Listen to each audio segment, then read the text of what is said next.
सुप्रभात छात्र एवं छात्राओं छात्रों, हम आपका भारतीय शिक्षा सेवा सदन में स्वागत करते हैं। छात्रों, आज हम हिंदी कक्षा 11 के संस्कृत भाग के गीतामृतम नामक पाठ का अध्ययन करेंगे। आप सब लोग पुस्तक खोलकर बैठ जाइए और ध्यान से देखिए किस शब्द का क्या अर्थ निकलता है। हम भी पुस्तक खोलकर बैठे हैं, आप सब लोग भी इसी तरह बैठिए। गीतामृतम नामक पाठ महाकवि व्यास द्वारा रचित महाभारत से उद्धृत है। महाभारत का युद्ध जब आरंभ होने वाला था, दोनों तरफ की सेनाएं आमने सामने डट गई थी। उसी समय अर्जुन के मन में आया कि मैं दोनों सेनाओं का एक दृष्टि से अवलोकन करूं। उन्होंने अपने सारथी श्री कृष्ण से कहा कि हे केशव, मेरा रथ दोनों सेनाओं के मध्य में ले चलिए। मेरी इच्छा है कि मैं दोनों सेनाओं का एक दृष्टि से अवलोकन करूं। श्री कृष्ण उनका रथ हाँक कर दोनों सेनाओं के मध्य में ले जाकर खड़ा कर देते हैं। अर्जुन वहां से सामने की ओर देखते हैं तो उन्हें भाई बंधु भतीजे गुरु पितामह आदि दिखाई देते हैं। उसी तरह अगर पीछे की ओर देखते हैं तो भी उन्हें भाई बंधु गुरु रिश्तेदार नातेदार आदि दिखाई देते हैं। उनके मन में मोह उत्पन्न हो गया कि क्या इतने लोगों का संहार केवल सिंहासन के लिए किया जाए। उनके हाथ से गांडीव छूट गया। उन्होंने कहा, केशव, मैं ये युद्ध नहीं कर सकता।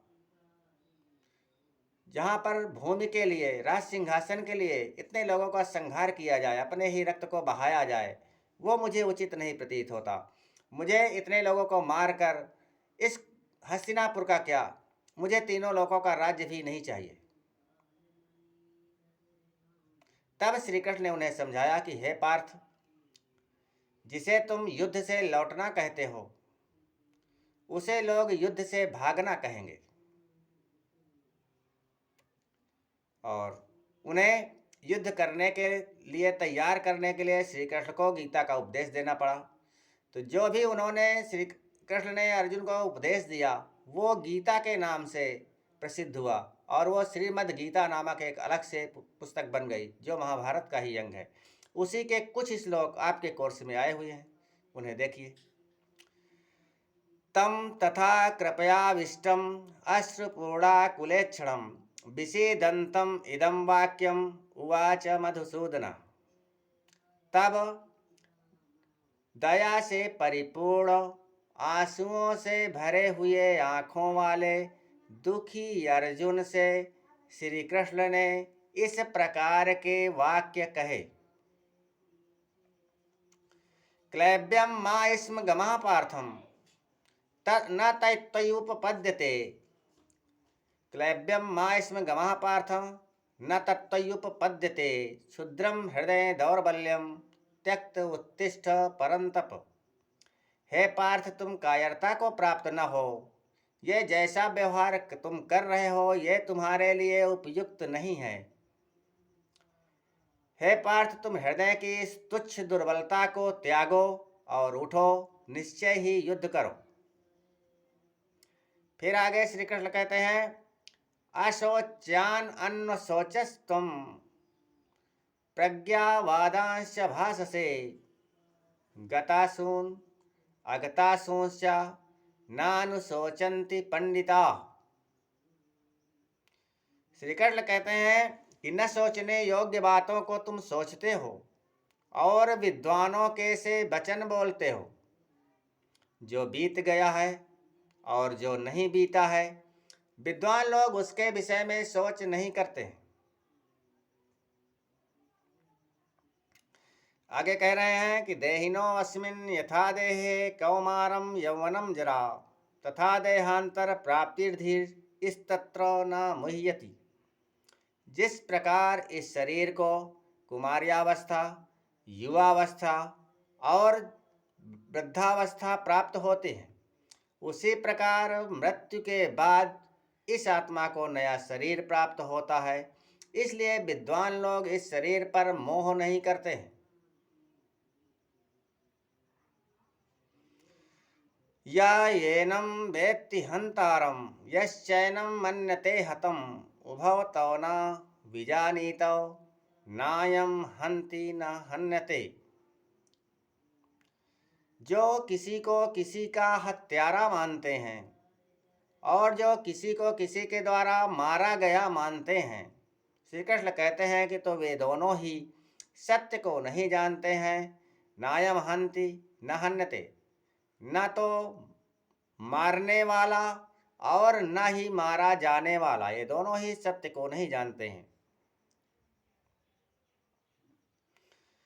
आगे कह रहा है कि वासांसि जीर्णानि यथा विहाय नवानि गृह्णाति नरो पराणि तथा शरीराणि विहाय जीर्णा नन्यानि संयाति नवानि देहि। जिस प्रकार मनुष्य पुराने वस्त्रों को त्याग कर नया वस्त्र धारण कर लेता है, उसी प्रकार यह शरीर आत्मा भी पुराने शरीर को त्याग कर नया शरीर धारण कर लेती है। इसलिए इस शरीर पर मोह करने की आवश्यकता नहीं है।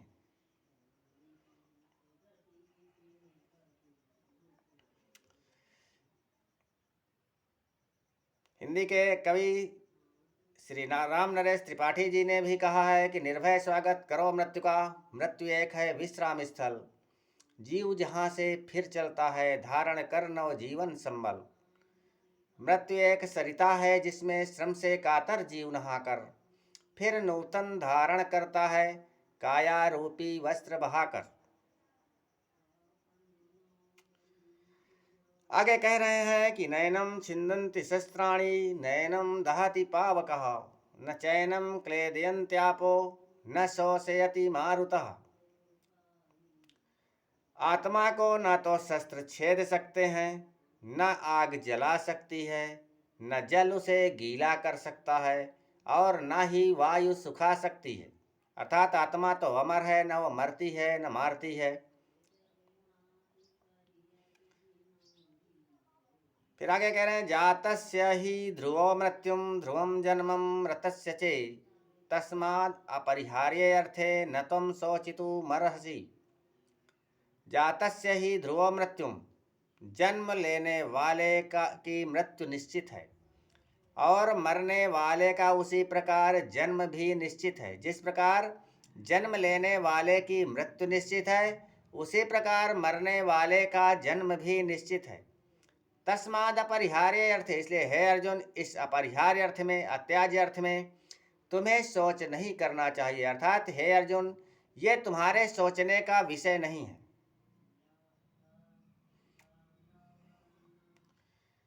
आगे कह रहे हैं कि यदृच्छया चोपपन्नम स्वर्गद्वारम अपावृतम सुखिना क्षत्रिया पार्थ लभन्ते युद्धम ईदृशम।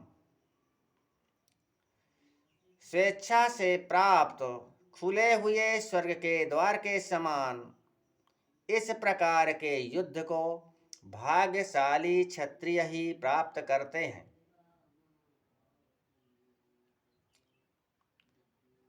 आगे कह रहे हैं कि हतो वा प्राप्स्यसि स्वर्गम जित्वा वा भोक्ष्यसे महीम तस्मात् उत्तिष्ठ कौन्तेय युद्धाय कृत निश्चयः। हे अर्जुन, यदि तुम युद्ध में मारे जाओगे तो स्वर्ग प्राप्त करोगे, अगर युद्ध में जीत जाओगे तो पृथ्वी का सुख भोगोगे। इसलिए हे कुंती पुत्र अर्जुन, उठो और निश्चय ही युद्ध करो।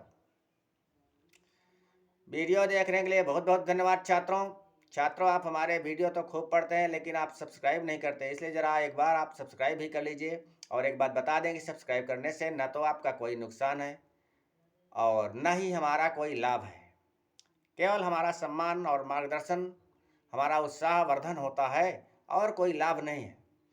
धन्यवाद। आपका दिन शुभ हो, रात्रि मंगलमय हो।